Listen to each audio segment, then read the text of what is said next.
Iniciamos agora o capítulo 40 do livro do Gênesis.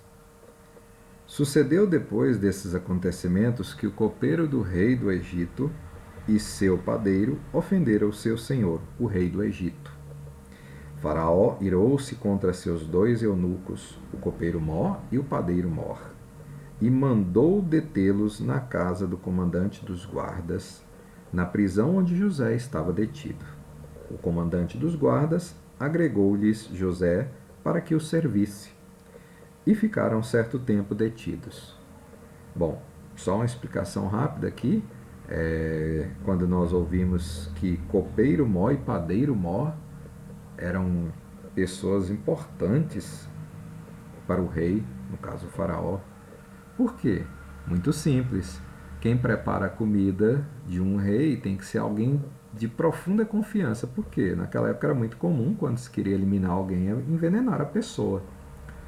Então, quer dizer, copeiro, alguém que cuida da cozinha ou que faz a comida, como é o caso do padeiro aqui, que fazia os pães e provavelmente outras comidas também. Não podia ser qualquer pessoa, porque ali no fazer ou no manusear a comida, ele poderia muito bem pôr um veneno, né? Vendido por um suborno, ele poderia pôr um veneno para matar o rei, um faraó, um governante. Então, geralmente, nós vamos ver que no Antigo Testamento, quando fala em copeiro de um rei, geralmente é uma pessoa de alta confiança. Ele não é só aquele que administra a cozinha, mas é alguém muito próximo do rei, alguém que tem prestígio diante do rei. Por quê? Porque o rei confia plenamente nele. Senão não seria o copeiro, ou no caso aqui o padeiro Mó. E os dois vão parar, desagradaram o faraó, né? E os dois vão parar onde? Exatamente na prisão onde estava José. E José se põe a servi-los também. Ora, numa mesma noite, os dois, o copeiro e o padeiro do rei do Egito, que estavam detidos na prisão, tiveram um sonho, cada qual com a sua significação.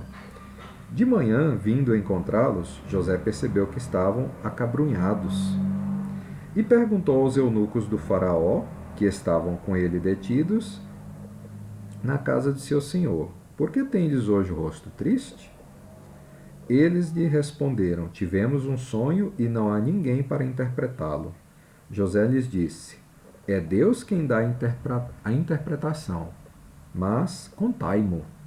Então aqui uma referência importante, né? O povo egípcio, eles acreditavam muito no poder dos sonhos, como vários outros povos, e inclusive na tradição judeu e cristã, dos judeus e dos cristãos, nós vamos perceber também que os sonhos são importantes. Muitas vezes Deus se comunica através de sonhos, quando não ele mesmo, um anjo em sonho aparece, como é o caso de São José no Novo Testamento, né, que é avisado em sonho para sair de onde estavam, de Belém, porque o rei queria matar o menino, no caso é Jesus. E nós vamos perceber durante toda a Bíblia várias vezes onde os sonhos têm uma importância. E aí aquela questão, né, saber diferenciar. Existe o sonho chamado premonitório, que é quando pode acontecer de nós sonharmos algo que é uma premonição, ou seja, de algo que vai acontecer, só que não há como prever quando isso vai acontecer, no sentido assim, hoje eu vou dormir e vou ter uma premonição. Não, isso não existe, tá?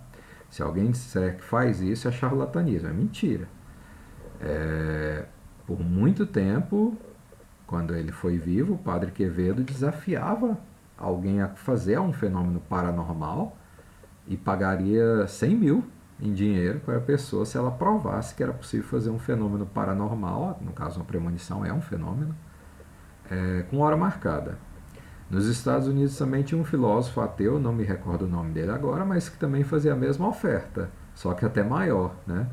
Uma quantia em dinheiro de $1 milhão para quem fizesse diante dele um fato paranormal com hora marcada. Porque existem os fatos paranormais, mas não são previsíveis pelo ser humano. O ser humano não tem o poder de dizer agora vai acontecer, né? Então, assim, a interpretação dos sonhos na tradição judaico-cristã existe, tá?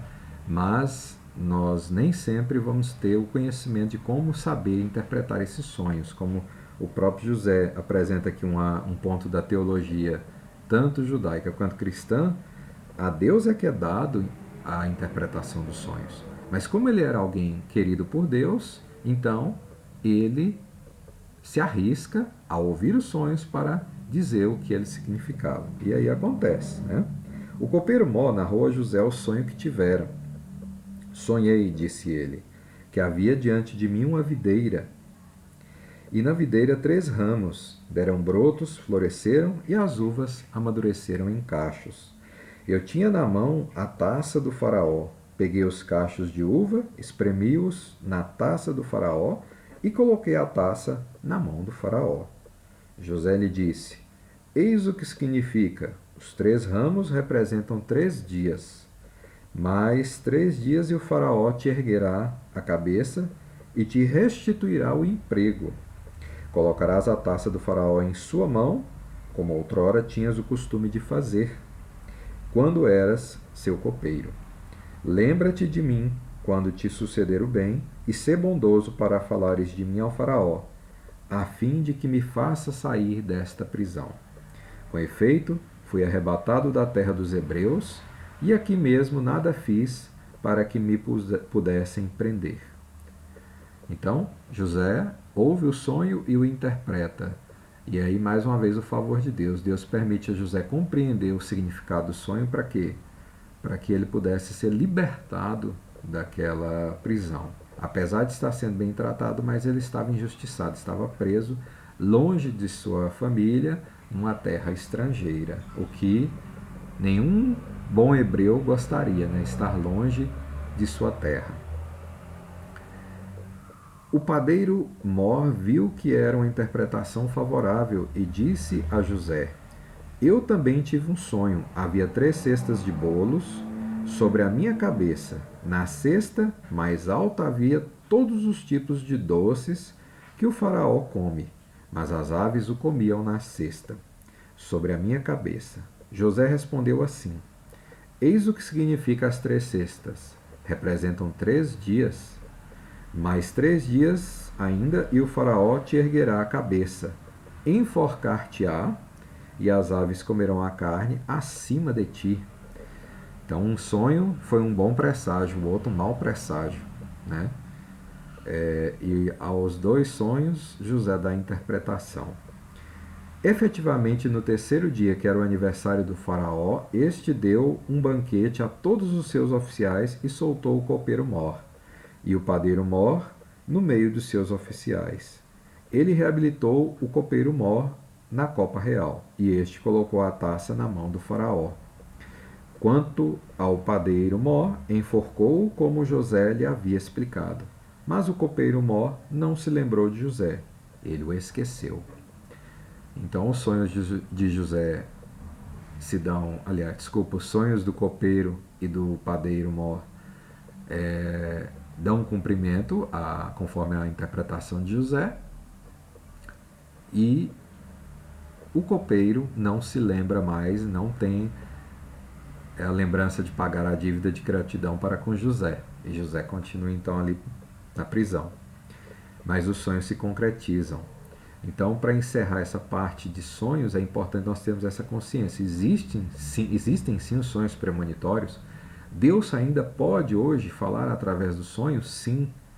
Mas nós não temos como saber quando isso vai acontecer, não temos como prever, mas temos que estar atento à moção do Espírito Santo, ou seja, sempre que estamos em oração, sempre que estamos em sintonia com Deus, nós percebemos os sinais sensíveis de Deus e vamos saber distinguir quando vem de Deus, quando é só daqui da nossa mente, e não há necessidade de se preocupar, né? Por isso que é tão importante a sintonia com Deus, porque aí nós vamos ter condições de saber e entender o porquê que Deus está se comunicando conosco. Então isso é possível.